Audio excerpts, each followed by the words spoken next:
القلوب إلى الحبيب تميل ومعي بذلك شاهد ودليل أما الدليل إذا ذكرت محمدا فترى دموع العاشقين.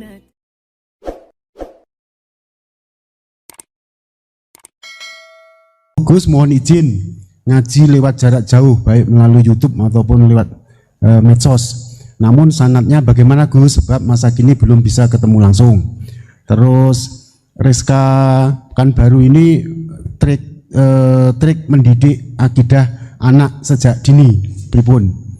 Terus Ahmad Banyuwangi ini bagaimana kaum milenial ini karena setipe Gus generasi XZ yang lahir tahun 2000-an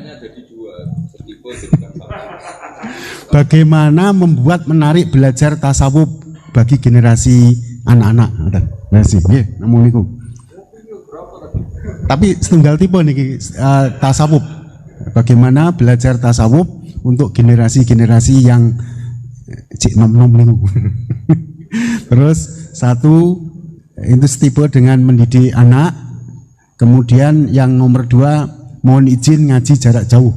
Sanadnya pripun karena belum bisa ketemu. Begini ya, saya mungkin yang kesekian kali ya punya tamu dari Kalimantan, dari Sulawesi. Memang kalau sebagian mereka pernah mondok itu tersiksa karena ngaji saya hanya lewat virtual atau lewat medsos. Kebaikan itu pasti sudah benar. Jadi dengan ketemu langsung maupun enggak itu secara sanad itu sudah cukup.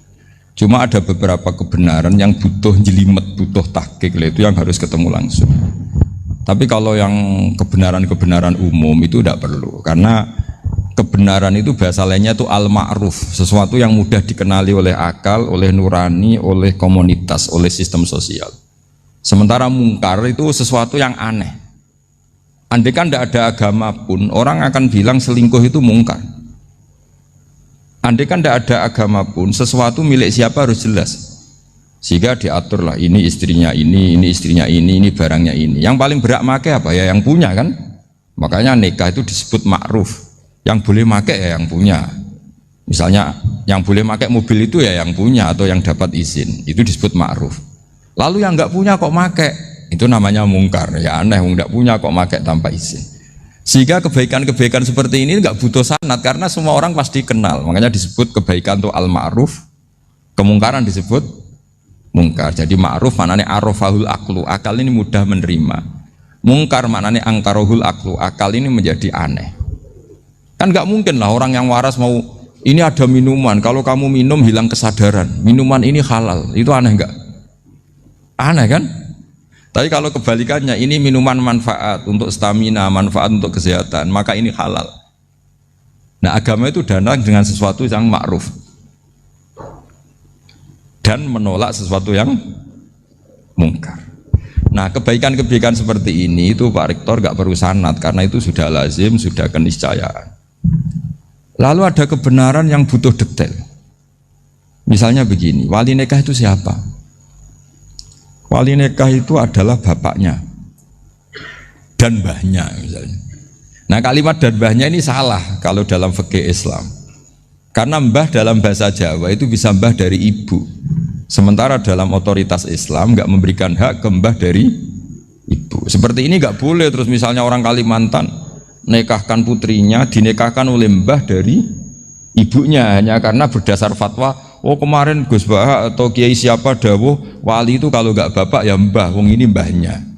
Nah itu butuh detail. Yang dimaksud mbah di bab wali adalah abul ab, bapaknya bapak, bukan sekedar mbah.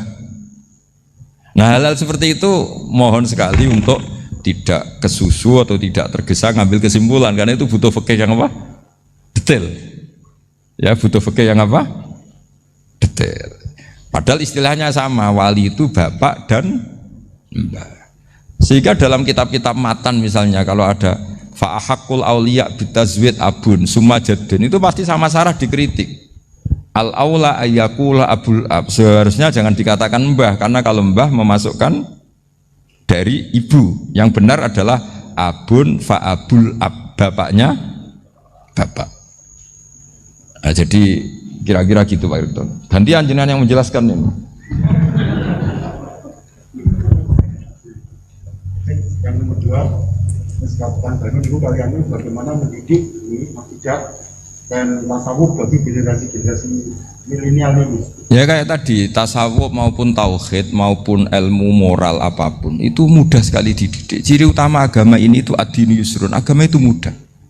Mudah itu artinya ya nurani nerima ya gampang, akal ya gampang, komunitas ya nerima gampang. Kayak tadi penjelasan saya tentang Tuhan. Ada orang miskin dari Indonesia, misalnya kuliah di Amerika. Dia mulai kecil tahu yang seharusnya jadi Tuhan itu siapa. Ya yang menciptakan langit bumi, sebaiknya yang jadi Tuhan itu siapa? Ya yang wujudnya paling awal. Kemudian dikasih alternatif Tuhan yang wujudnya ada tanggalnya. Keren gak misalnya? Kan terus gak keren. Kok Tuhan sama buminya kok dulu buminya? Kayaknya kok enggak lah kayak gitu. Artinya barokahnya logika yang sehat ini kan, ya setahu saya hampir jarang kan yang murtad masalah tauhid itu. Kalau moral banyak yang agak nakal, tapi secara tauhid jarang yang murtad karena tanaman logika tauhid itu mantap di Indonesia.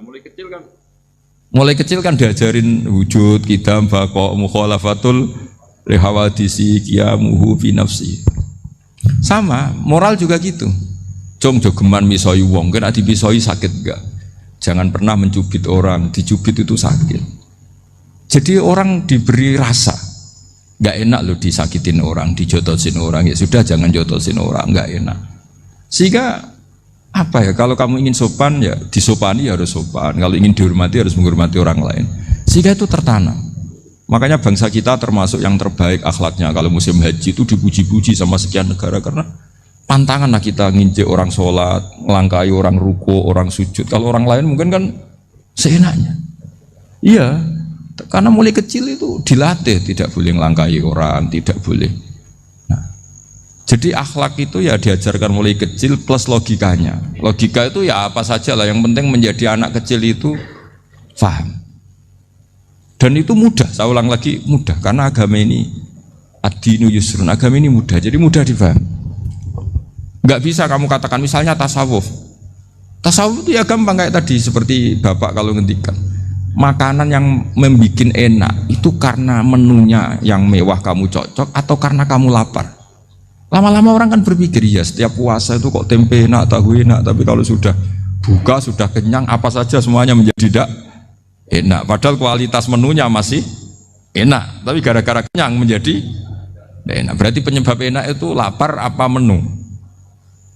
Lapar. Jadi apa ya, kearifan ini loh yang menjadikan luar biasa. Makanya tadi ada kalimat yang benar, wa ja'alaha kalimatam baqiyatan fi aqibi. Jadi Ibrahim adalah nabi yang sukses menanamkan filosofi kebenaran ke anak cucunya. Dah, yang terakhir. Dah. Ini Siti Mutmainah dari Undip. Iya. Maunya bergabung tapi karena terbatas, mohon izin Gus mengingat mati kebaikannya nopo untuk keluarga maupun pemimpin. Oh ya bagus lah kalau itu.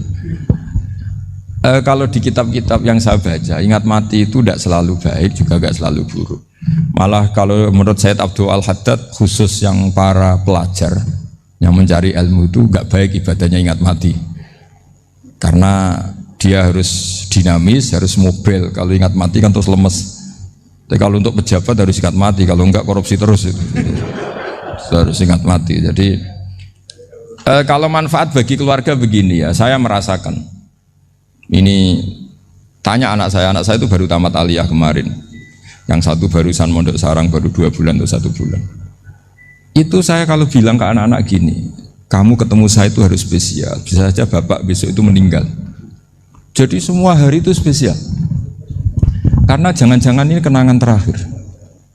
Nabi itu kalau ngajari orang supaya sholat khusyuk, sholli ka'annaha sholatu muwaddi'in. Kamu sholat seakan-akan itu sholat terakhir kamu. Oh itu mesti serius. Kamu ketemu istri seakan-akan terakhir pertemuan, kayak mau pergi ke New Zealand atau ke Amerika. Aja malam itu spesial karena besok istri saya pergi.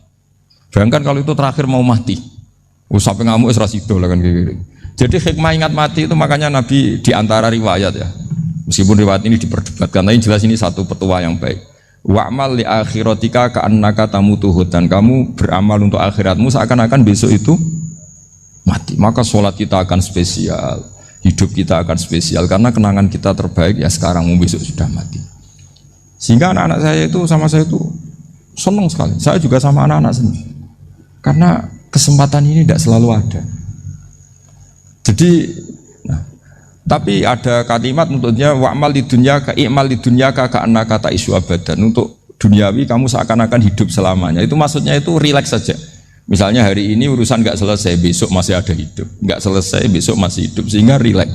Tapi kalau urusan akhirat harus selesai sekarang karena besok sudah mati. Jadi ingat mati itu positifnya ya tadi. Semuanya akan indah. Coba orang yang mau meninggalkan Indonesia, misalnya nyuwun sewu LSM yang biasa demo atau mahasiswa yang biasa demo, terus tawarin besok kamu kuliah di Rusia. Itu warung apa saja kenangannya baik semua karena mau meninggalkan Indonesia. Tapi kalau tahu gak meninggalkan Indonesia, demo terus.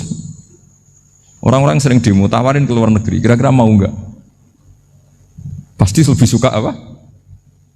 Indonesia. Orang paling miskin yang ngeluh terus di dunia ngeluh gak pernah nikmat, tawarin mati, mau nggak? Nggak mau kan? Nah, jadi untuk supaya hidup ini nikmat, semuanya itu anggap kenangan terbaik Anda dan itu saja kenangan terakhir. Makanya resepnya Nabi supaya sholat khusyuk apa? Sholli sholatam wadiin, kamu sholat ka'anha sholatum wadiin, seakan-akan itu sholat apa? Terakhir. Sehingga terus kita nyaman, kita apa? Dan kita nganggap ini sholat yang terakhir. Nanti ternyata masih lagi. Ya sudah itu sholat yang terakhir lagi. Sehingga semuanya apa? Spesial. Ya gitu Pak Rektor.